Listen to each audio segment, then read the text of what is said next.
আপনার স্বাস্থ্যসাথী কার্ডের মধ্যে কত টাকা রয়েছে, অথবা আপনি স্বাস্থ্যসাথী কার্ড থেকে কোথাও চিকিৎসা করিয়েছেন, কত টাকা সেখান থেকে কাটা হয়েছে এবং এখন আপনার কাছে স্বাস্থ্যসাথী কার্ডের মধ্যে কত টাকা জমা রয়েছে এবং তার সঙ্গে সঙ্গে যাদের নামে স্বাস্থ্যসাথী কার্ডটি রয়েছে তাদের নামে কার্ডটি অ্যাক্টিভ রয়েছে কি না, সম্পূর্ণ কিছু জানতে পারবেন আজকের এই ভিডিওটির মাধ্যমে।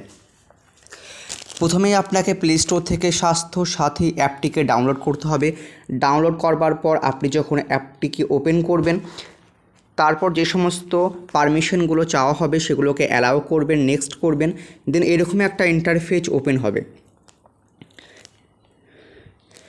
বাঁ দিকের একদম নিচে 4 নম্বরে ইউআরএন ভেরিফিকেশন বলে একটা অপশন পেয়ে যাবেন, এখানে ক্লিক করতে হবে।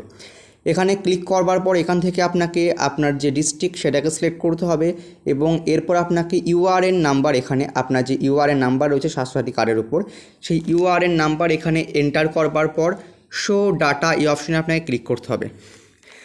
এই অপশানে ক্লিক করবার পর যত জনের নামে স্বাস্থ্যসাথী কার্ড রয়েছে তাদের সকলের নাম কিন্তু শো করবে এবং একদম নিচে প্রত্যেকের নামের একদম নিচে কার্ড স্ট্যাটাস অ্যাক্টিভ শো করলে তাহলে আপনার কার্ড কিন্তু অ্যাক্টিভ রয়েছে।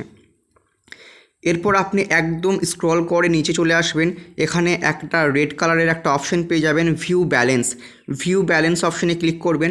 ক্লিক করবার সঙ্গে সঙ্গে এখানে শো করবে ইওর কার্ড ব্যালেন্স। এখন পর্যন্ত আমার এই কার্ডের মধ্যে 5 লক্ষ টাকা রয়েছে, কারণ এই কার্ড থেকে আমি কিন্তু এখনও পর্যন্ত কোনো চিকিৎসা করাইনি। আপনি যদি কোনো চিকিৎসা করিয়ে থাকেন তাহলে সেখানে যত টাকা কাটা হয়েছে 5 লক্ষ টাকার মধ্যে, সেটাকে বাদ দিয়ে বাকি যত অ্যামাউন্ট থাকবে সেটা কিন্তু এখানে শো করবে।